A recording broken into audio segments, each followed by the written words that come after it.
Hi, welcome or welcome back. Last time I invited people to try out a new 3D game we've been working on, but I realize as much as I try, I'm not able to pretend I don't know how the game works. And it may be that the first level is too hard with too many unknowns thrown in at the same time.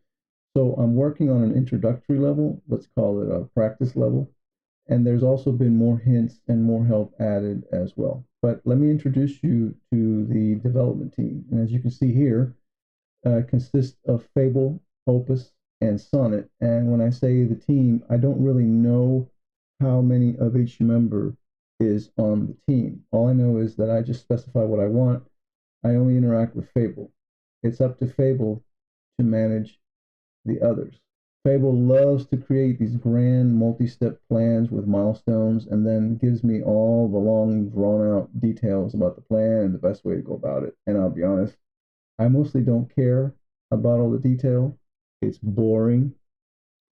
So eventually I just get tired of watching the screen or YouTube and I go help myself to something in the kitchen. Every so often I might pop back in to see if I had to give permission for something or if there's a real question I need to answer.